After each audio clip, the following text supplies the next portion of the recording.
Mestre, eu preciso de um milagre. Transforma minha vida, meu estado. Nosso palestrante dessa noite é José Carlos Pereira Monteiro. Ele é analista e assessor pleno do Banco Central do Brasil, professor de graduação e pós-graduação, engenheiro civil, doutor em contabilidade e finanças, mestre em auditoria na Universidade de Saragoça, Espanha, escritor de 2 livros, A Herança do Homem Sábio e As Finanças do Homem Sábio. É ministrante de seminários sobre finanças e ele está aqui acompanhado da sua esposa, Angélica. Vamos recebê-los, então, com muito carinho, uma salva de palmas.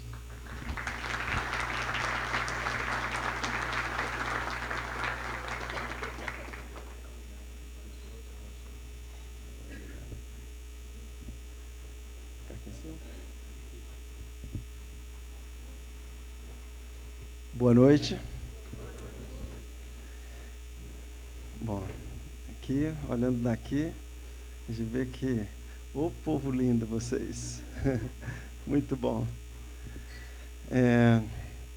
Eu nasci em Porto Velho, Rondônia, e meus pais, eles eram filhos de seringueiros, e eles se encontraram e decidiram, né, que como eles não tiveram oportunidade de estudar, eles decidiram que iam colocar os filhos para estudar. Eu me admiro dessa decisão deles, porque eles não tinham a menor ideia do que... Eu acho que eles não tinham a menor ideia do que isso ia... as consequências que isso ia ter. Então, eles... O papai ganhava pouco, e naquela época não tinha essa coisa de ficar com controle de natalidade, né? Era muitos meninos, nós éramos 7 filhos legítimos e mais 4 adotados. Então, éramos 11. O papai ganhava pouco, a mamãe tinha que lavar roupa para fora para ajudar para criar a família, mas eles levaram muito a sério isso, e eles falavam para nós continuamente que nós tínhamos que nos formar, estudar, e o papai ia na escola, acompanhava de perto, e quando eu terminei o ensino médio, eu não via outra opção senão fazer uma faculdade. Só que lá em Rondônia, onde nós morávamos, não tinha faculdade, não era como hoje, graças a Deus, em todos os lugares, né, tem boas faculdades, mas naquela época não era assim. Então eu tinha que sair, a faculdade mais próxima estava a 2.000 quilômetros de onde a gente morava. Aí nós conseguimos, como meus pais não tinham recursos, mais próximo, tudo bem. Como meus pais não tinham recursos, nós conseguimos uma ajuda no governo, e eu saí para estudar e fui estudar em Fortaleza, no Ceará. E quando eu cheguei em Fortaleza, meu sonho era ser engenheiro. Então, me dediquei a estudar bastante e consegui passar no vestibular para engenharia, que era o meu sonho. Quando eu vi meu nome escrito na lista dos aprovados, eu me lembro assim que o meu pensamento foi assim: nunca mais eu vou ser pobre na minha vida, agora você é doutor. E aí, eu era muito, muito tímido e também não tinha amigos, nem parentes, né? Muito só. Eu ia regularmente sozinho lá para o restaurante universitário, pegava meu bandejão e ficava ali, fazia minhas refeições. Até que um dia eu peguei meu bandejão, sentei lá na mesa, comecei a almoçar, e veio uma jovem e sentou exatamente na minha frente. Quando eu vi, eu gelei, assim, porque eu tímido, né? E ela toda... com o cabelo assim encaracolado, sabe, parecia assim, a moda Gal Costa, né, todo, e eu digo, ela deve conversar e tudo, o que é que eu vou dizer para ela, né? E aí, eu fiquei ali, né, entretido com o bife detetive, que é o que a gente dizia lá, no RU, que era frio com nervos de aço, né, que era o bife delegado também dá para ser, né? Mas de repente veio uma mosquinha e veio para sentar no copo de leite dela, assim, sabe? E eu estava de cabeça baixa, quando eu vi aquela mosquinha rodear ali, que ia sentar na borda do copo de leite dela, foi assim um gesto automático, eu fui e abanei, a mosquinha voou, mas aí ela olhou para mim, eu olhei para ela, e 9 meses depois a gente estava casado.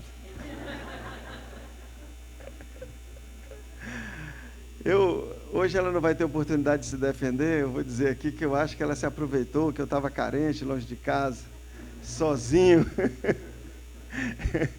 E aí, quando eu menos esperava, eu estava casado. Quando eu acordei um dia, estou casado. Né? E eu disse para ela, olha, quando eu me formar, eu quero voltar para Rondônia. Meu sonho era voltar para lá. Terra de mais oportunidades. Eu queria voltar também porque naquela época a gente saía para estudar fora, só voltava formado, era muito caro as passagens. E a família não tinha dinheiro, então eu fiquei 6 anos fora estudando.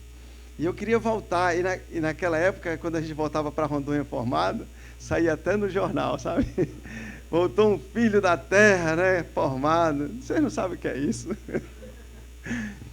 E eu tinha muito desejo de ser empresário, eu queria ter minha empresa de construção lá.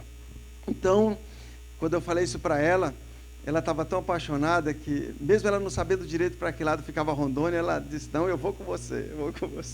Para qualquer lugar ela ia. Então, quando eu me formei, na semana seguinte eu peguei o avião e nós voltamos para Porto Velho. E aterrissamos lá, eu brinco que nós chegamos lá, eu cheguei com 3 diplomas. O diploma de engenharia, uma mulher e uma filha. Nós já tínhamos uma filha. E fui logo atrás de abrir minha construtora, que era o meu sonho. E regularizei a documentação, né? E cheguei em casa com aquele papel na mão, me sentindo o próprio empresário. Eu não tinha dinheiro, não tinha amigos importantes, nem tinha experiência. Eu só tinha um sonho e muita vontade de trabalhar. E aí foi assim que eu comecei, batendo de porta em porta, recebendo muitos não, né? O pessoal olhava para mim, eu tinha uma cara de menino, eu tinha 24 anos, mas parecia que tinha 18. Magrinho, ninguém dava nada por mim.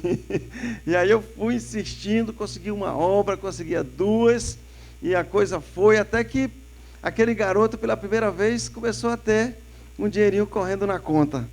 E aí eu, lógico, fui aproveitar o que o dinheiro podia dar, né? Comprei uma casa, reformei, comprei um carro bom. E aí também, para mim era muito natural eu sair com meus amigos depois do expediente, de vez 1 a 2 vezes por semana a gente saía para farrear.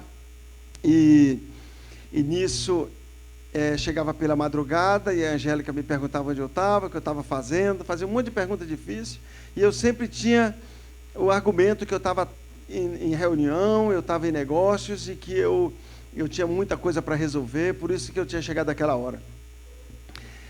Mas a Angélica, ela nunca foi assim, aquela ciumenta de ficar atrás, mas ela, às vezes eu achava que ela já tinha esquecido o assunto, de repente ela fazia uma pergunta, daqui a pouco ela fazia outra, quando eu menos esperava, eu estava me contradizendo.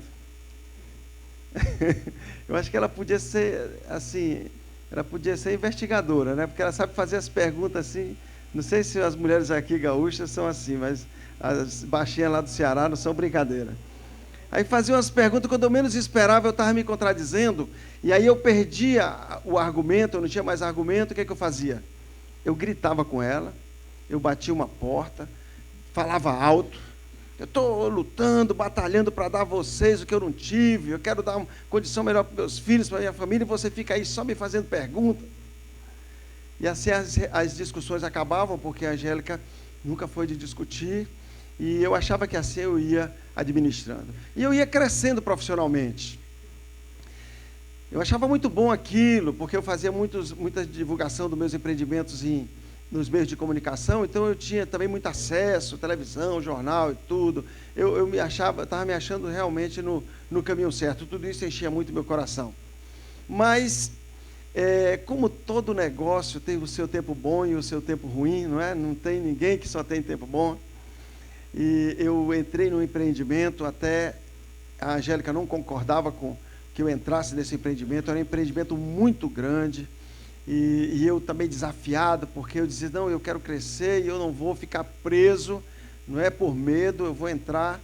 E entrei nesse empreendimento, e pela circunstância da economia, o que eu esperava que fosse acontecer não aconteceu, e as coisas deram errado, e eu comecei a ter problemas seríssimos que eu nunca pensei em passar. Primeira vez fui para a justiça, advogados, audiências, oficiais de justiça lá na empresa, e isso tudo me estressava cada vez mais. Eu cheguei até ameaças de morte por causa dessas demandas judiciais.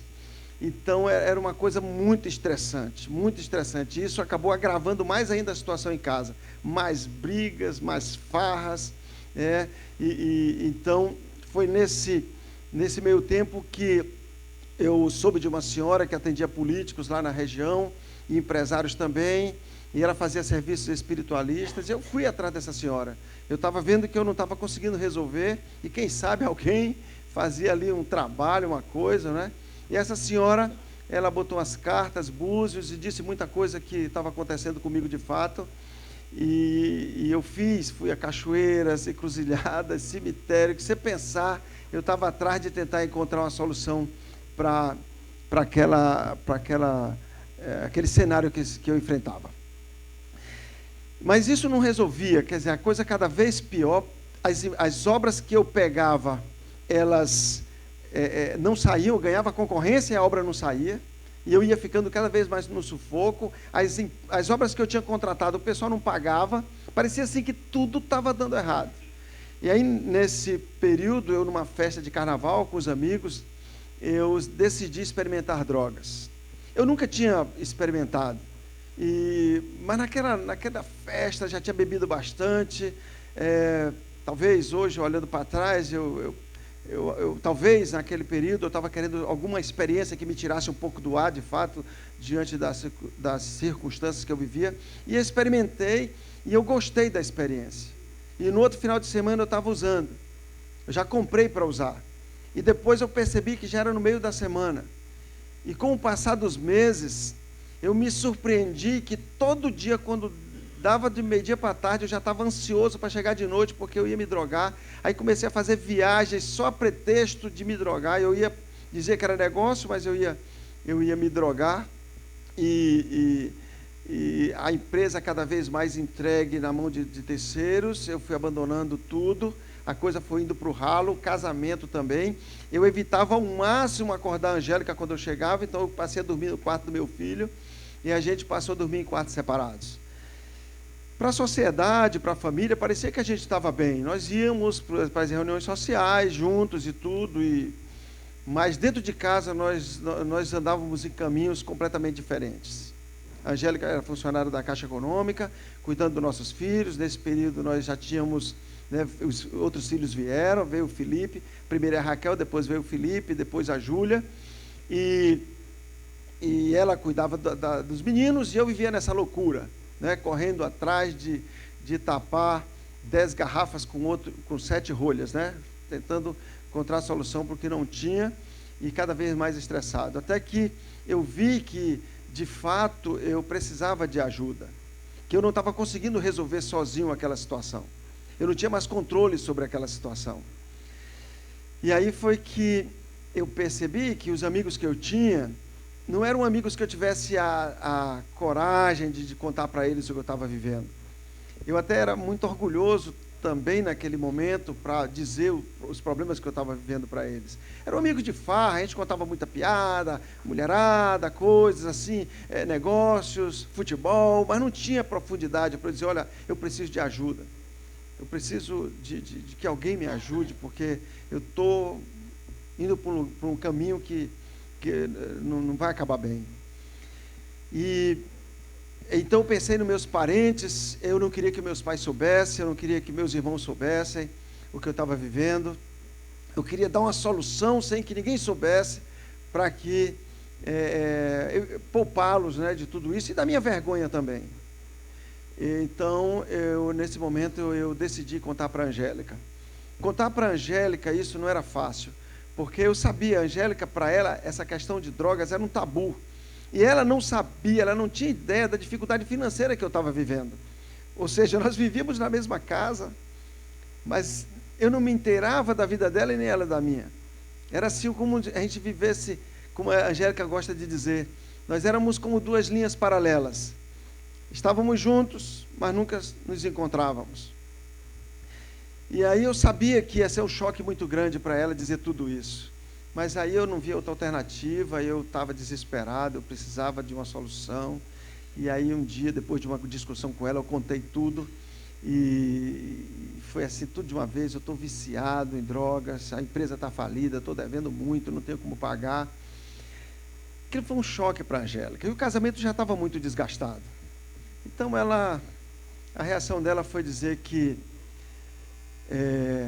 havia acabado, que ela não ia mais continuar e que ela ia esperar terminar o ano letivo das crianças, ia pedir transferência da Caixa, ia voltar para Fortaleza, e eu que entrei nesse buraco, eu que saísse.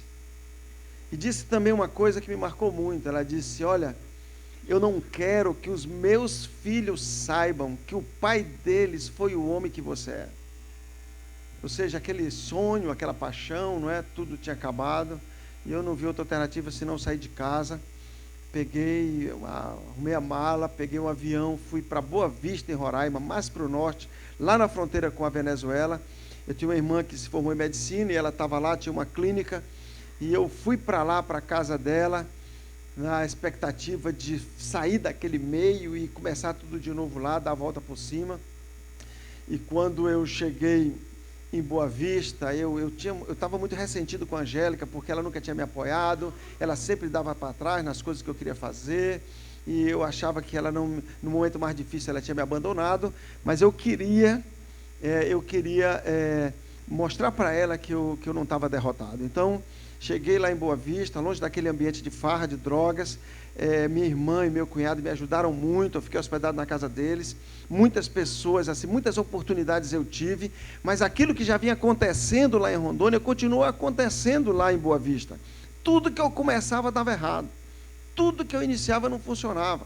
Era impressionante, parecia que tinha assim, alguma coisa escrita na minha testa: desonesto, fracassado, porque as coisas não funcionavam. E eu então já voltei a me drogar, descobri onde tinha drogas, voltei a me drogar, agora sem dinheiro, não é, pedindo dinheiro emprestado do meu cunhado, da minha irmã, para pagar não sei quando. E aí os meses foram passando, eu já via que com razão o meu cunhado já me olhava de lado, porque aquela situação realmente não podia continuar. Mas eu não tinha como sair de lá. Para onde? Com que dinheiro? As portas tinham sido fechadas para trás. Então eu entendi naquele momento que a única solução para mim era eu tirar minha vida. Antes que eu fosse roubar, que eu fosse preso, que tivesse um escândalo maior, eu ia tirar minha vida. A Angélica já sustentava as crianças sozinha, não é? Eu já fazia meses que eu não mandava dinheiro para casa. E ela ia cuidar da família, e eu não fazia falta para ninguém, era esse o meu sentimento. E eu comecei então a planejar isso, como tirar minha vida. Foi nesse período que eu vinha chegando em casa, mais ou menos umas 8 horas da noite, lá na casa da minha irmã, onde eu estava hospedado. Eu ia chegando e o vento trouxe o som de uma música. Eu digo que o vento trouxe porque em algum momento eu ouvia aquela música, daqui a pouco o vento parava, eu não ouvia mais, depois o vento batia, eu ouvia.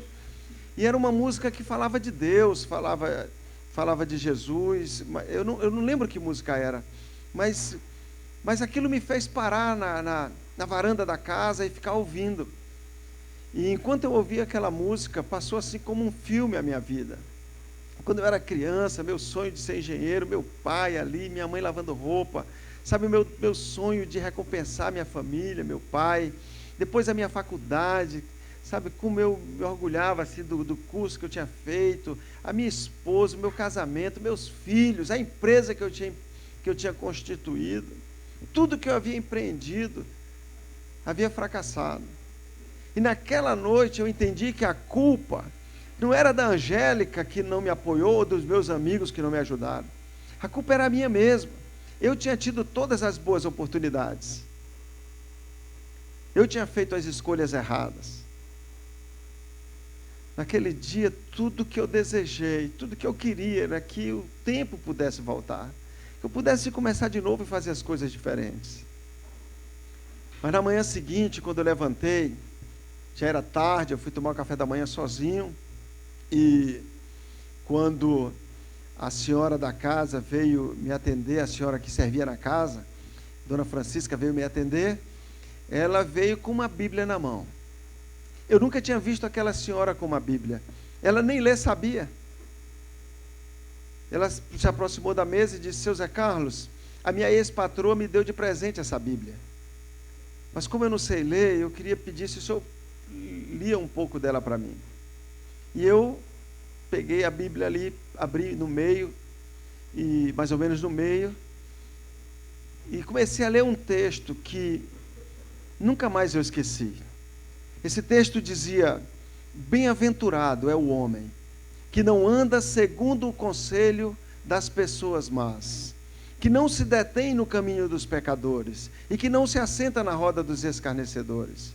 Antes o seu prazer está na lei do Senhor, e na sua lei medita de dia e de noite, pois será como uma árvore plantada junto a ribeiros de águas, cujas folhas não caem, que dá o seu fruto na estação própria, e tudo quanto fizer prosperará. Quando eu li esse texto, eu entendi que tudo que eu queria era ser como aquela árvore. Eu só queria ter meus negócios, a minha família, não é? Eu só queria ter dado certo. E dias depois, meu cunhado pediu que eu fosse a um despachante resolver o problema do carro dele. E quando eu cheguei nesse despachante, ele estava ocupado, atendendo umas pessoas, e eu fiquei ali numa salinha de espera, esperando ser atendido, quando eu peguei uma revista como essa. Era uma revista A Voz, como essa que está sobre a sua mesa, publicada pela Donep. Eu não conhecia a revista A Voz e nem conhecia a Donep. Eu me lembro que parecia Seleções, o tamanho da revista Seleções, que eu gostava muito de ler, e abri para ler. E enquanto eu esperava, eu li o testemunho de um médico. Ele contava ali na revista que ele havia passado por um momento muito difícil na vida dele, mas que ele havia tomado a decisão de entregar a vida dele a Jesus. E que Deus, 3 anos depois, já havia dado a ele tudo que ele havia perdido e muito mais. Sabe, aquilo foi muito forte para mim, porque eu vi a fotografia da família dele, eu vi, era um homem muito sério, um homem com muitas responsabilidades, tinha ali a cidade daquele homem, era uma coisa muito forte. Eu disse: se isso aconteceu com o médico, pode acontecer com o engenheiro também. 3 anos eu pensei, eu tenho 31, com 3 eu vou ter 34, vou estar novo ainda. E aí nessa expectativa fui atendido e comecei a perguntar coisas para o despachante, e ele, vendo o meu interesse, me convidou para um jantar. Um jantar como esse aqui, um jantar da Donep. E eu saí daquele despachante com um convite na mão e fiquei esperando o dia. Era no dia 11 de outubro daquele ano, uma sexta-feira. E eu fiquei esperando chegar aquela sexta-feira, e no dia que chegou, eu botei a melhor roupa que eu tinha e saí para aquele hotel. E quando eu cheguei, eu percebi assim, que um ambiente tão gostoso, né? Eu não vi bebida alcoólica, ali umas pessoas tocaram uma música, depois alguém foi à frente e começou a falar da sua experiência de vida. Era um comerciante, ele dizia como Deus havia transformado a família dele, restaurado, como ele tinha sido abençoado por tomar decisões, né, de acordo com a vontade de Deus. Enfim, essa coisa do relacionamento tão próximo, que eu nunca tinha visto isso. E aí então naquela noite, enquanto aquele homem falava, eu fui me identificando com muitas coisas que ele tinha vivido, e foi entrando no meu coração uma fé, uma certeza, uma convicção de que não estava no fim, de que havia uma esperança, de que havia algo que eu não conhecia, uma nova forma de viver. E naquela noite, no final da reunião, eu tomei a decisão que mudou completamente o rumo da minha vida. Naquela noite, muito arrependido dos meus pecados, reconhecendo todos os meus erros, eu tomei a decisão de entregar a minha vida nas mãos de Jesus. Aqueles homens oraram por mim, e eu saí dali, eu não estava entendendo nada, mas eu estava sentindo uma paz tão boa dentro de mim, que eu nunca tinha sentido antes. Cheguei em casa naquela noite, eu demorei a dormir, porque eu nem queria dormir com medo de acordar de manhã e não estar sentindo a mesma coisa. Mas no sábado seguinte, quando eu levantei, que eu fui no jardim da casa, a sensação que eu tinha era que o sol brilhava diferente, que o verde do jardim era diferente, mais verde, e aquela paz continuava dentro de mim. E à noite, aconteceu algo assim que foi determinante para mim. Quando chegou de noite, eu percebi que aquela vontade de me drogar, que há 4 anos me dominava, que eu não conseguia conter, naquela noite eu percebi que ela não me dominava mais. Nunca mais eu coloquei droga no meu corpo. Naquela noite, Jesus me libertou.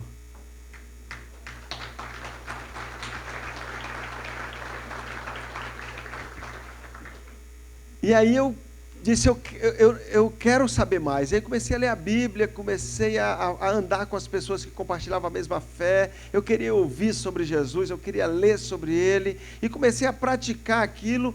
E eu fui percebendo que as coisas estavam mudando. Eu simplesmente não dizia mais os palavrões que eu dizia regularmente.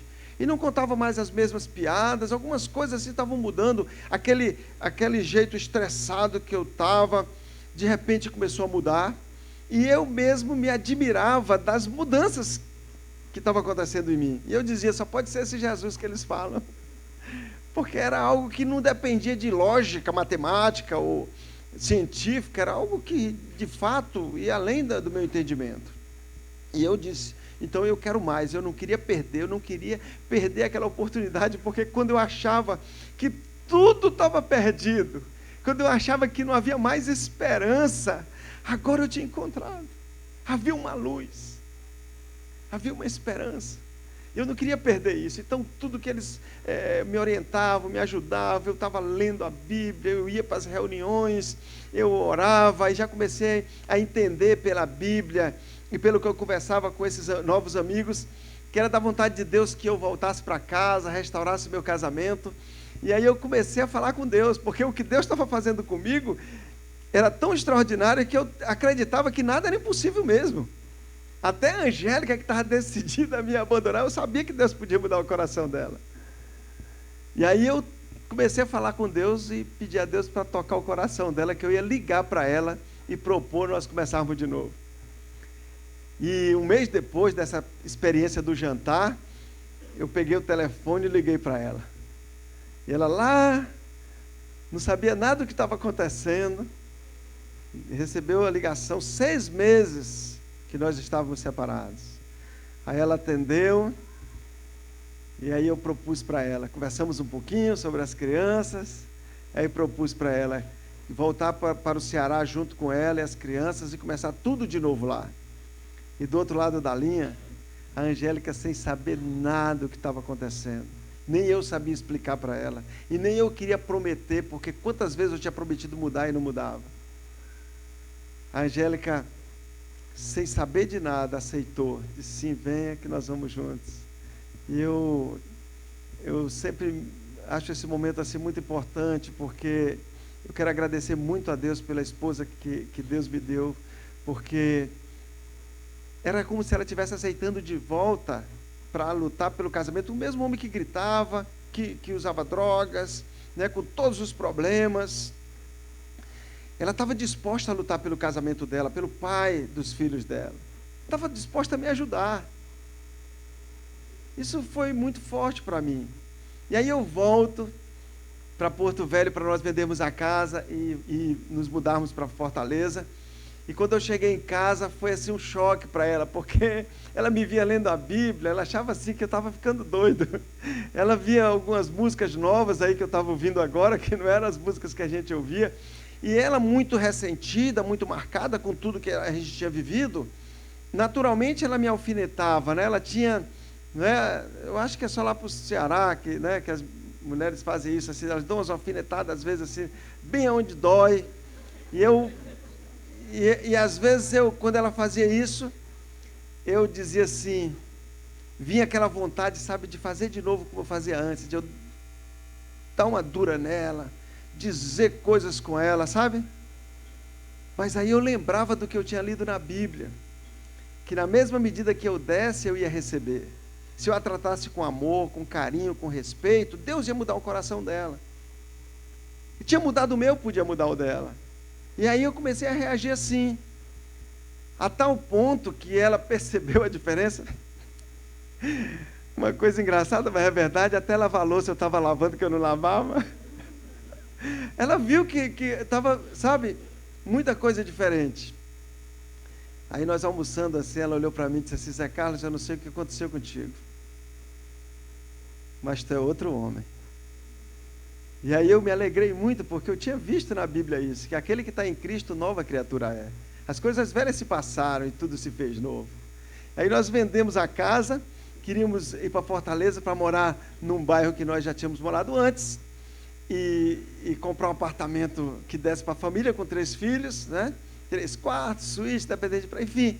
E nós começamos a conversar sobre isso, e eu sabia que o dinheiro que nós tínhamos vendido a casa, devido ao mercado não estar bom lá para aquela região, naquele momento, e também pelo próprio fato de a gente estar vendendo para se mudar, a gente nunca pega o preço que vale, né? Eu sabia que o dinheiro que a gente tinha, era muito difícil comprar o apartamento que a gente queria lá em Fortaleza. Mas eu estava com tanta fé, que eu disse para a Angélica, eu digo: Angélica, se nós orarmos, eu sei que Deus vai dar. E aí ela disse: aí é assim, só falar com Deus? Eu digo: Deus é. Eu digo: senta aí, diga para Deus aí onde é o apartamento. Ela foi dizendo, né? Quantos quartos, suíte e tal. E aí eu peguei o avião e fui para Fortaleza. Eu me lembro que nesse voo eu tive um sonho. Eu dormi, é uma viagem longa, eu dormi e sonhei vendo um local assim, com computadores, um local carpetado. E quando eu acordei, eu tinha convicção que era o local que eu ia trabalhar. Mas era muito diferente dos locais de obra que eu estava acostumado a trabalhar. Cheguei em Fortaleza, fui procurar apartamento, e uma semana depois de estar procurando apartamento, eu constatei o que eu já sabia. O dinheiro que a gente tinha não comprava o apartamento que nós queríamos. E agora o desafio era ligar para a Angélica e contar para ela que a primeira oração que ela tinha feito não tinha dado certo. Eu disse: como é que eu vou fazer isso, né? Mas eu tive uma ideia. Peguei o telefone, liguei para ela e disse: Angélica, Deus vai dar o apartamento que a gente pediu. E ela ficou animada. É mesmo? Eu digo: só não é agora. Como não é agora? Deus tem tempo para tudo, Angélica. Aí é assim, tem o tempo? Eu digo: tem. Aí nós então combinamos que íamos comprar um apartamento menor. Mas na manhã seguinte, quando eu peguei os classificados, todo dia de manhã eu pegava cedinho. Quando eu peguei os classificados, eu olhei, tinha um anúncio ali do apartamento que era tudo o que nós tínhamos pedido, e o valor que era oferecido ali era o valor que a gente podia. Então eu liguei imediatamente, fui para o local. Tinha 3 torres no condomínio, no 4º andar, novinho, nunca ninguém tinha entrado lá. Que eu fiz, que eu olhei, tinha tudo que a gente tinha pedido. Aí eu já fechei negócio, né? Quem comprou o apartamento estava vendendo antes de se mudar para lá, porque tinha sido transferido e estava vendendo para não perder o que já tinha dado, enfim. Era um bom negócio, uma ocasião muito oportuna. Aí liguei para a Angélica já com o contrato fechado. Angélica, apartamento Deus deu. Aí ela ficou alegre. Aí foi perguntando, eu digo: tem 3 quartos, suíte? Tem. Varanda, sala em L? Tem. Dependência completa de empregado. E tem armário embutido? Eu digo: peraí, armário embutido você não falou. Não tem não. Mas tinha o lugar do armário. E ainda sobrou dinheiro para comprar um Fusquinha. Era um Fusquinha 73, velhinho, rodava a semana, no sábado tinha que ir para a oficina para rodar outra. Sabe, para mim, não importava se era de bicicleta, a pé, de Fusquinha, de ônibus, eu estava tão feliz de poder criar os meus filhos, quando eu achava que tudo estava perdido, poder reconquistar o amor, o respeito da minha esposa. Sabe, eu sabia que esse Deus que tinha transformado a minha vida ia cuidar de tudo. Consegui um emprego, quer dizer, era um subemprego, era um bico, né? Não tinha carteira assinada nem nada, mas assim não faltava nada, né? E eu assim muito entusiasmado com tudo que a gente estava vivendo. eu via como funcionava essa coisa da oração. Isso para mim era muito novo, era um mundo completamente novo e prático que se abria para mim. Eu lembro um dia eu ia saindo de casa cedo e uma senhora ligou lá para casa e eu atendi o telefone. Antes de sair, ela ligou, eu atendi o telefone e era uma senhora oferecendo serviço de detetização. Ora, eu digo, o apartamento aqui é novo, não tem, né? Mas eu tinha visto uma baratinha no Fusquinha. Aí eu perguntei dela, você detetiza carro? Ela disse, detetizo. Quanto custa, né? O dinheiro curta? Quanto você vai cobrar? Ela disse, eu detetizo, faço de graça para o senhor. Quando ela disse que fazia de graça para mim, aí que minha fé aumentou. Aí eu disse para ela, eu te abençoo em nome de Jesus, que todas as ligações que você fizer hoje, você vai vender. Desliguei o telefone e saí. Quando foi no fim da tarde que eu voltei para casa, toco o telefone de novo, era a mulher da detetização. Aí eu atendi e ela disse, olha moça, eu estou ligando para lhe pedir um favor. Eu digo, diga. Ela disse, eu queria pedir para o senhor, se o senhor deixa eu ligar todo dia de manhãzinha aí para sua casa. Eu disse para eu pensei, meu primeiro pensamento foi, a minha mulher não vai gostar nada de uma mulher ligar. Aí eu disse, por que você quer ligar? Ela disse, porque fazia dias que nós não vendíamos nada aqui. E hoje eu vendi tanto que meus colegas vendedores tudo querem conhecer o senhor. Então isso era uma das coisas. Outro episódio que aconteceu naquele período, tinha uma senhora doente, que era meio parente da Angélica. Ela estava no hospital, tinha sido diagnosticado que ela estava com lúpus, e nos convidaram para ir lá fazer uma visita. E quando eu cheguei, que eu vi aquela senhora, ela é véspera do Dia das Mães, ela ia sair com os filhos e depois ia voltar para o hospital, porque ela estava frequentemente tendo febre, a situação dela. E aí eu, com muita fé, eu falei para ela, eu disse, olha, eu orei com ela e disse assim, a senhora vai sair daqui, mas a senhora não volta mais, porque a senhora está curada. E ela nunca mais voltou para o hospital. Então era algo assim muito, muito extraordinário. Um mundo novo que eu não conhecia. Eu via que o que estava na Bíblia, que eu não conhecia antes, funcionava, era prático, era real. Então eu queria estar o quê? Era na Donep, eu queria estar com os amigos que também compartilhavam a mesma fé que eu. E a Angélica queria levar a vida dela normal, como sempre ela levou. Ela sempre gostou muito de shows, cinemas e tal. E aí começamos a ter conflito, porque eu ia para um canto, ela ia para outro, e eu via que isso não ia dar certo. Então um dia eu decidi que eu ia abrir mão. Até eu lembro de uma frase que ela disse, tu está anulando nossos finais de semana, né? Ninguém vai mais para a praia, ninguém mais... Enfim, aí eu digo, não, peraí, está errado isso. Aí eu comecei a acompanhar a Angélica nos lugares que ela queria ir, abrir a mão dos lugares que eu queria.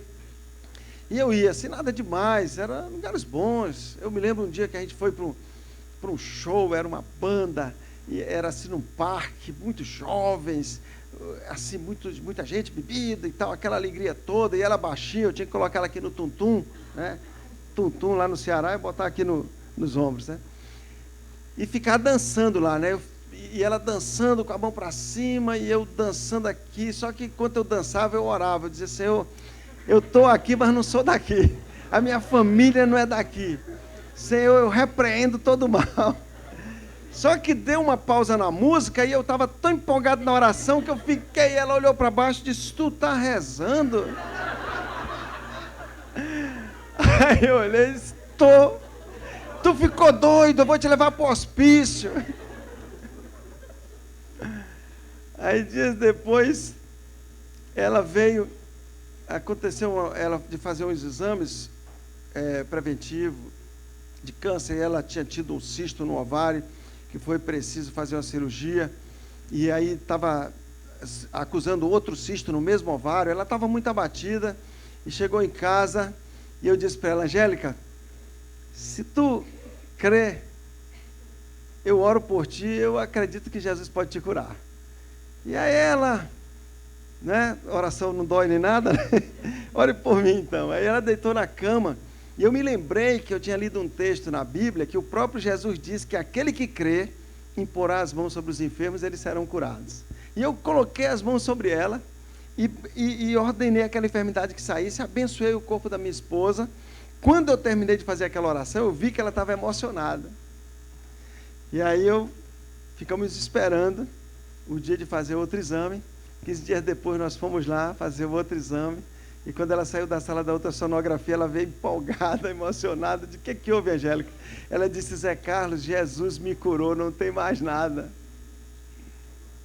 Nunca mais voltou a ter cisto no ovário da minha esposa. E aí, a Angélica, pouco a pouco, foi tendo experiências. Ela fumava desde os 13 anos de idade. Na nossa geração, muita gente fumou, não é? Então, fumava ali desde jovem. E ela um dia estava ali, em casa, na hora de deitar, de dormir, ela veio um pensamento. Ela conta, veio um pensamento: amanhã eu não fumo mais. Imagina, amanhã eu não fumo mais. E no dia seguinte, ela ainda levou a carteira de cigarro na bolsa para o trabalho. E nunca mais a Angélica voltou a fumar. E aí, pouco a pouco, ela foi também aceitando ir comigo para um evento da Donep, ou ia comigo para a igreja, não é? Para as reuniões cristãs. E ela foi ouvindo também e foi crendo, né? Ela viu o próprio milagre na casa dela. Né? Ela foi crendo até que um dia a Angélica entendeu que aquele Deus que havia mudado a minha vida, a vida do marido dela, também era bom para ela. E aí foi um dos dias mais emocionantes da minha vida. Eu vi a Angélica abrir o coração e dizer assim, e tomar a decisão que a partir de hoje, né, a partir daquele momento, ela ia também seguir a Jesus, seguir a mesma fé. Foi muito emocionante porque a partir daquele dia, a nossa casa já estava legal, sabe? Já não tinha mais as gritarias, os palavrões. Mas agora, nós compartilhávamos a mesma fé, nós tínhamos o mesmo assunto, nós tínhamos os mesmos programas, os mesmos amigos. Isso foi muito legal, porque as crianças cresceram num ambiente de fé.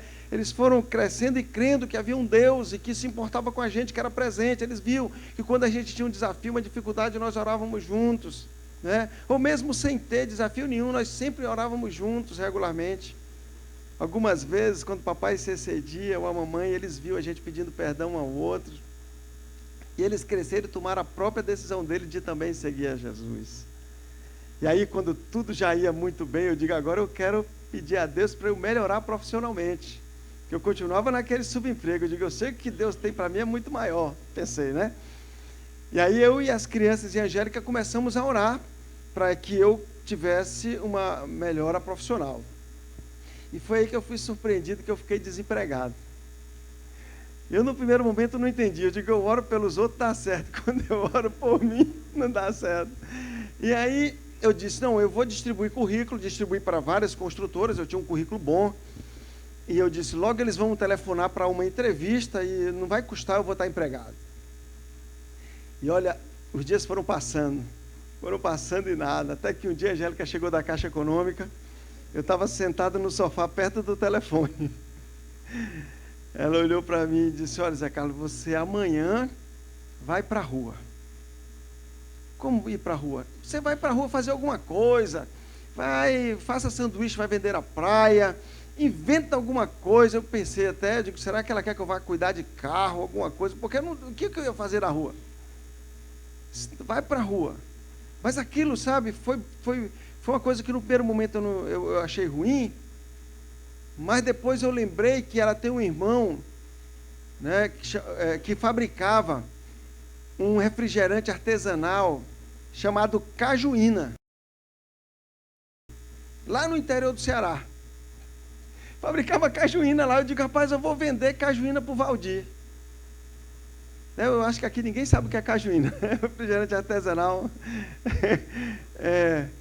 Muito bom, muito bom. Se tiver com muita sede, se tiver bem geladinha. Ó, aí só que eu nunca tive experiência de venda. Mas tinha vários restaurantes lá perto da nossa casa, e eu sabia que cearense gostava de cajuína. Aí eu peguei, eu digo, eu vou vender cajuína aqui nesses restaurantes.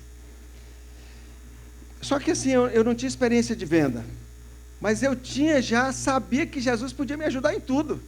Aí o que eu fazia? Eu botava as caixas no chão, todo dia de manhã, antes de eu sair, botava aquelas caixas lá na garagem, botava as mãos sobre a caixa e dizia: Senhor, abençoa essas cajuínas, abençoa para que quando o freguês chegue lá, ele só pense em cajuína. Quando ele entrar no restaurante. E aí a pessoa repreende a Coca-Cola, repreende a Pepsi. Eu comecei a vender, distribuir cajuína.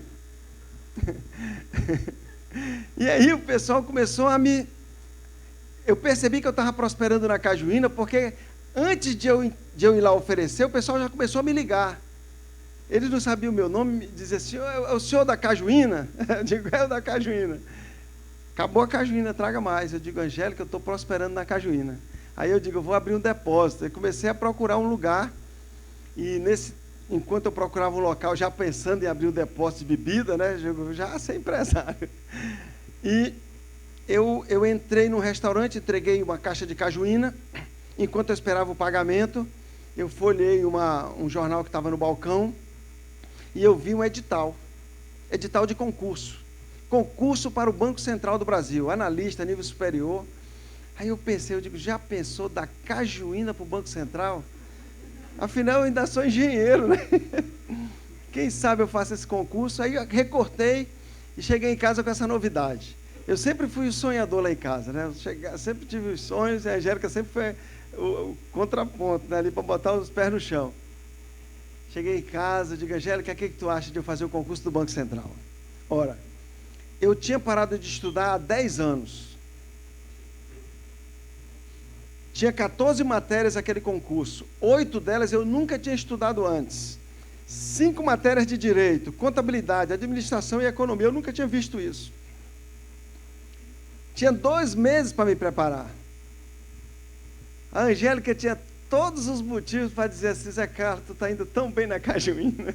O que tu está inventando, né? Mas ela tinha aprendido, né, que uma das coisas que a gente aprende na Donep, a gente aprende muitos segredos que ajudam muito a gente na vida prática.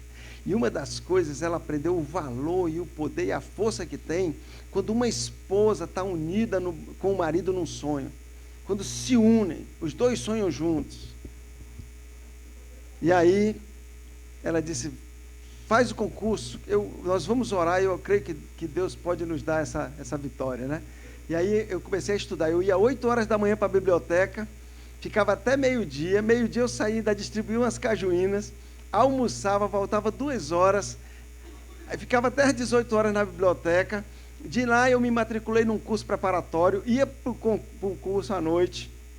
Então, assim, foram 2 meses intensos. E eu percebia, né, as crianças nesse período oravam mais do que... Porque eles já ficando adolescente, os meninos queriam ir para o Beach Park. O Beach Park caro demais. Eu disse: olha, vendendo cajuína não dá não, mas se o papai passar no concurso, eu acho que vai dar. Aí que os meninos oravam, sabe? Me ajudava a minha oração. Então, eu percebia que eu estava aprendendo matérias que eu nunca tinha estudado. Direito, eu fazia as provas anteriores e fazia todas as questões. Eu me admirava com aquilo. Gramática, que quando eu fui fazer engenharia, eu disse: eu nunca mais estudo isso na minha vida. Eu tinha horror à gramática. Comecei a ver que sabe, a própria Angélica, que sempre foi muito boa em gramática, e eu o contrário, eu conversava com ela, ela disse: poxa, tu está sabendo mais do que eu. Então isso era algo extraordinário que estava acontecendo. E eu cada vez me animava mais, porque eu fazia as provas anteriores e via como funcionava. Chegou o dia da prova, fiz uma excelente prova. Fiquei esperando, eram 16 vagas. Olha, e cearense, o que tinha de cearense estudando, e cearense é cabeção para concurso, que não é brincadeira. Está cheio de cearense lá em Brasília dos concursos que eles fazem. Então, assim, e eles estudando, e eu digo: rapaz, só tem 16 vagas, vamos ver como é. Fiz a prova e fiquei esperando o resultado. Aí nós estávamos numa convenção da Donep no Rio de Janeiro, em julho, e num intervalo lá das palestras e das músicas, eu resolvi ligar lá para casa para saber como as crianças estavam. Estava só eu e a Angélica. E liguei lá para casa. Quem atendeu foi meu filho Felipe, meu filho homem, meu amigão. E o Felipe atendeu, e já quando ele atendeu, viu que era eu, muito emocionado, disse: papai, o teu nome está no jornal. Eu disse: o que houve, meu filho? Ele disse: papai, tu tirou em 5º lugar no concurso do Banco Central. Muito legal. Até hoje eu emociono, porque sabe, explodiu dentro de mim aquela alegria. Eu digo, meu Deus, que coisa. E na hora que veio aquela alegria, eu pude, assim, como uma voz dentro de mim, Deus falando, eu te coloquei lá. Eu te coloquei lá. E aí, dia 6 de setembro daquele ano, 94, eu tomei posse no Banco Central. Agora, 6 de setembro, fez 22 anos. Naquele 6 de setembro eu entrei. E dias depois eu estava trabalhando no Banco Central. E duas coisas eu me lembrei. Eu me lembrei do sonho do avião, que eu tinha tido há 3 anos antes, que eu já tinha esquecido. Era aquele lugar que Deus tinha me mostrado no sonho. E Deus me fez também lembrar o testemunho do médico. Estava fazendo 3 anos que eu tinha decidido entregar minha vida a Jesus. E eu podia dizer, como aquele médico disse, Deus tinha me dado muito mais do que eu havia perdido. Deus tinha me dado paz no meu coração. Deus me deu uma família maravilhosa, amigos verdadeiros. Deus tinha me dado o bem mais precioso que eu considero que um ser humano pode ter andando na terra.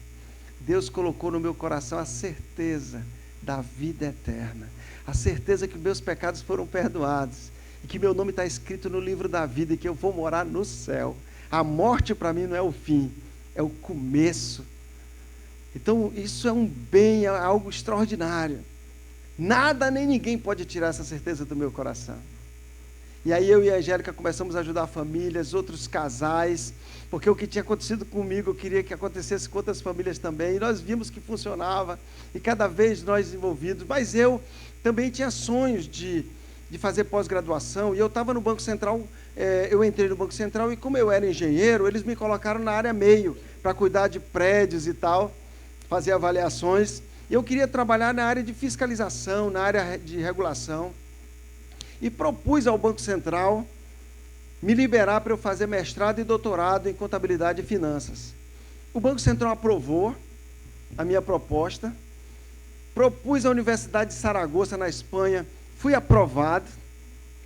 A Angélica, 18 anos que trabalhava na Caixa Econômica, foi lá, pediu as contas para me acompanhar.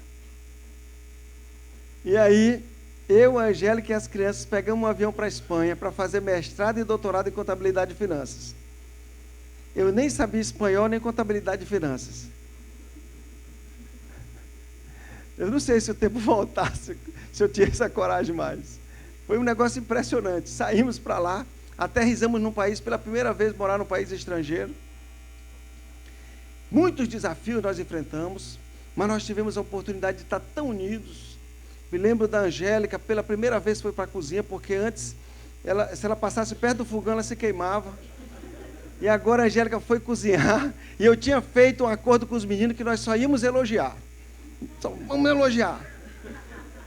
Mas a comida às vezes saía 4 horas da tarde, 5, e não precisava, a gente estava morrendo de fome, então já tudo era bom. E ela lá na cozinha, não era fácil desafio para ela, passar roupa para ela era um desafio. Mas ela estava ali, sonhando comigo. E tudo que eu fizer por essa mulher, todo o bem que eu fizer, é pouco. É pouco. E lá na nossa casa nós vimos várias famílias se reconciliarem, pessoas terem a sua experiência com Deus. Andamos em vários países da Europa, levando essa mensagem. E uma coisa que eu acho legal é que a Angélica, quando era criança, lá no interiorzão do Ceará, onde ela morava, onde ela nasceu, um dia ela viu no livro de história uma cidade chamada Veneza. E ela sonhou um dia ir lá. E eu pude levar minha esposa para estar lá, né? Andando naquelas ruas ali de águas, né? Aquela coisa tão romântica. E quando no final das contas eu terminei o mestrado e o doutorado, eu fui assim muito feliz, porque eu terminei o mestrado e doutorado com a nota máxima que as universidades espanholas elas dão, que é a nota máxima é sobresaliente. E eu saquei, né? Já usando o espanhol, saquei sobresaliente cum laude. Então assim foi muito, né, além do que a gente esperava. E eu tinha um acordo com o Banco Central para voltar para o Brasil, para morar em Brasília, porque era lá que eles queriam a aplicação do estudo que eu tinha feito. E aí nós fomos morar em Brasília, eu pedi a Deus para morar perto, e Deus nos deu um apartamento ali pertinho daquele prédio preto que aparece na televisão ali do Banco Central. Nós moramos ali do lado, eu vou todo dia a pé trabalhar, volto meio-dia para comer a comida mais gostosa do mundo, que é a Angélica faz. Tiro uma soneca depois do almoço. Eu já era graduada na Sesta lá no Ceará, mas lá na Espanha eu fiz uma pós-graduação em Sesta também. E aí, eu tiro uma sonequinha, volto para trabalhar. E nossos filhos cresceram, né? A Raquel, ela se formou em Relações Internacionais, casou com um jovem filho de um grande amigo meu. E eles estão muito bem, compartilham a mesma fé, moram em São Paulo, já nos deram 2 netinhos, né? Estão ali trabalhando em São Paulo. A Eva e o Matias é a cara do vovô, não tem quem me convença o contrário. Aí tem o Felipe, que é meu amigão, meu campeão, ele cresceu ouvindo isso e a gente é muito ligado. E quando nós voltamos da Espanha, ele já estava na universidade, ele pediu para ficar e nós deixamos o Felipe lá. O Felipe hoje é executivo de uma multinacional chinesa, ele é chefe do escritório dessa indústria lá na Europa, casou ano passado com uma espanhola, né? E está lá, mora lá. E a Júlia, nossa caçula, se formou em medicina na UNB e ela muito voltada assim para ajudar pessoas, trabalho social, já esteve pelo sertão do Ceará, trabalhando no meio daquele sertão ali, morando lá, né? Trabalhava de segunda a quinta como médica, sexta, sábado e domingo pelo sertão, fazendo trabalho social, levando essa mensagem de fé e de amor naqueles lugares tão distantes, né? E eu, como sou assim um sonhador, esses dias eu acordei com a ideia de escrever uns livros. Sonhador é assim, acorda com a ideia, né? Eu digo lá em casa o seguinte, eu tenho umas ideias e a Angélica me ajuda a realizar. Digo, eu vou escrever um livro, Angélica. E ela disse, sobre o quê? Eu digo, sobre família. E aí eu escrevi o livro A Herança do Homem Sábio. Esse livro saiu assim muito rápido, em menos de 2 meses eu escrevi, porque depois de 25 anos cuidando, trabalhando com família, aconselhando, acompanhando, isso já estava tudo dentro de nós. E nós trouxemos então todos os ensinamentos bíblicos que tratam sobre relacionamento familiar, principalmente de pais com filhos, trouxemos para cá de uma maneira tão prática, simples e direta, que todas as pessoas podem ler. Até nós temos depoimentos de pessoas que nunca leram um livro todo, pegaram esse para ler, leram facilmente, tão fácil que ele é. E ele nos surpreendeu também porque esse livro já se transformou num curso que é dado em vários lugares do Brasil, já chegou à Espanha, já traduzido para o espanhol, agora está nos Estados Unidos, né, de 2013. Rapidamente a gente vê assim como ele tem crescido, e isso é Deus mesmo fazendo, né? E esse ano nós lançamos um livro que está revolucionando também, para nossa surpresa, que é As Finanças do Homem Sábio.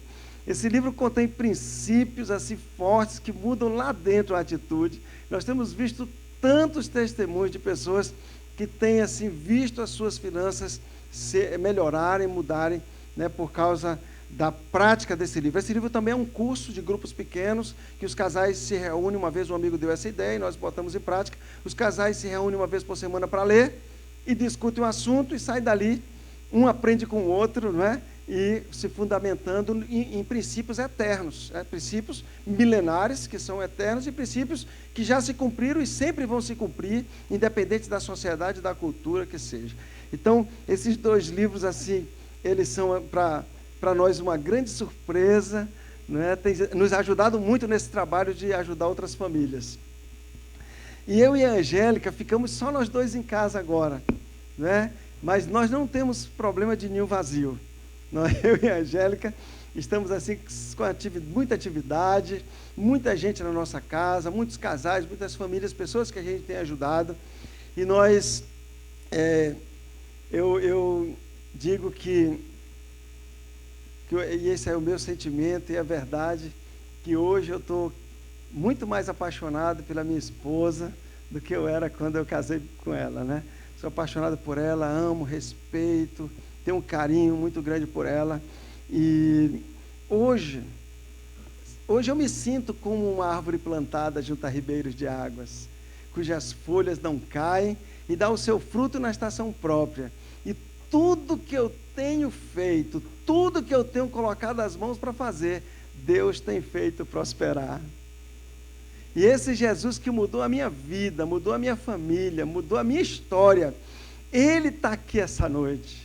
Foi Ele que te trouxe aqui. Ele usou alguém para te convidar, mas Ele te trouxe para falar contigo, para dizer que existe um mundo muito mais maravilhoso, algo muito maior que Deus tem para você do que só o que a gente pode ver com nossos olhos. Esse Jesus está aqui. E se você quer ter essa experiência, quer também ter esse Jesus que mudou a minha vida, mudou a minha família, mudou a minha história, faz um sinal com a tua mão assim, onde tu estiver, que eu quero orar por você, eu quero abençoar a sua vida. Deus te abençoe, Deus te abençoe, Deus te abençoe, Deus te abençoe, Deus te abençoe. Cadê? Eu quero ver sua mão. Deus te abençoe, Deus te abençoe, Deus te abençoe, Deus te abençoe. Isso, com a mão levantada assim, só para... Você que está com a mão levantada, baixa a sua mão e fique de pé, por favor. Você que levantou a mão, baixa a sua mão e fique de pé, que eu quero fazer esse momento de oração contigo. Que bom. Só você que levantou a mão, eu quero que você fique de pé. Ok. Eu quero... É tão importante isso, a proximidade, sabe? A gente estar junto, que eu sei que a dinâmica, o salão está tão cheio, graças a Deus por isso, mas vale a pena o esforço. Eu quero que você que está em pé, se aproxime daqui. Nós temos espaço aqui, pode afastar um pouquinho aqui, por favor, e vem aqui, mais pertinho, vem aqui, por favor. Chega aqui perto, dê um passo, vai valer a pena. Nós vamos orar junto. Angélica, vem cá para dar um abraço nessas mulheres lindas que estão aqui. Isso, venha mais, venha, isso. Aqui meus sobrinhos, meu cunhado. Venha. Isso, vai valer a pena. Se aproxime aqui. Pablo. Muito bom. Obrigado. Venha, isso. Se aproxime. Dá um passo. Vocês vão ver que vai. Venha. Isso. Dá um espaço para esses amigos que estão chegando aí. Tem muita gente chegando aí. Gilson, fica mais aqui assim. Vamos afastar aqui, Pablo. Isso, vamos... Obrigado. Venha, eu quero vocês aqui pertinho. Nós vamos fazer uma oração. Ó, existe um... Eu vou dizer uma coisa aqui que vai se cumprir na vida de cada um de vocês que está aqui na frente. Eu vou abençoar a vida de vocês. Bendito serás tu na cidade e bendito serás no campo. Bendito o fruto do teu ventre, o fruto da tua terra e o fruto dos teus animais. Bendito o teu cesto e a tua amassadeira. Bendito serás tu ao entrares e bendito serás ao saíres. O Senhor fará com que sejam derrotados na tua presença todos aqueles que se levantarem contra ti. Por um caminho eles sairão contra ti, mas por 7 eles vão fugir da tua presença. E o Senhor determina que a bênção esteja na tua casa e em tudo que tu colocares as mãos. O Senhor te abrirá o seu bom tesouro, o céu, para dar chuva à tua terra no seu tempo e abençoar todas as obras das tuas mãos. E nesse tempo de dificuldade, eu quero dizer para você que tu vai emprestar a muitas pessoas, porém tu não tomarás emprestada. Eu te abençoo com essas palavras. E eu quero fazer uma oração, quero te ajudar a fazer essa oração que eu fiz naquele dia, mas eu quero te pedir só uma coisa. Fecha os teus olhos para você não se distrair e repete comigo isso. Diga assim: Senhor Jesus, eu me arrependo dos meus pecados e entrego a minha vida, a minha família, os meus negócios, nas tuas mãos e te recebo como meu Senhor e meu Salvador. Amém. Deixa eu orar por vocês. Pai, eu abençoo. O Senhor está me mostrando aqui que tem 2 pessoas que estão dependendo de remédios aqui. Hoje você vai dormir, vai ter que botar despertador para acordar amanhã. Vai dormir bem. Não dependerá mais de remédio para dormir. E nem de remédio para depressão. Deus está libertando hoje. Eu te abençoo com essa libertação. Eu abençoo com longevidade. Que nenhum de vocês morrerá prematuramente, mas cumprirão todo o propósito de Deus que os criou aqui na terra. Eu os abençoo com paz na família, com longevidade, com alegria, com prosperidade. Em nome de Jesus. O Espírito de Deus entra dentro de você agora. O Espírito Santo entra dentro de você agora, trazendo uma paz que você nunca sentiu antes. Você vai voltar diferente do que você veio. O Espírito Santo entra dentro de você e vai te guiar continuamente. E vai fortalecer os teus ossos. E tu serás como um jardim regado e como um manancial cujas águas nunca vão faltar. Eu te abençoo em nome de Jesus. Amém. Tem um presentinho para você que nós temos aqui. Eu queria que a Angélica me ajudasse. A todos vocês recebam esse presente. Eu quero aproveitar esse momento aqui também para agradecer ao convite para estar aqui, mas eu quero fazer um agradecimento, presidente Humberto, muito especial à minha família. Deus me deu sobrinhos tão preciosos aqui no Sul, que tem sido assim, sabe, eles se organizaram para todos eles estarem aqui. Eu sei que uma agenda de vocês não é fácil, vocês fizeram um esforço, vocês vieram, sabe, eu vou voltar muito abençoado por isso. Vocês são preciosos. Muito obrigado a cada um de vocês.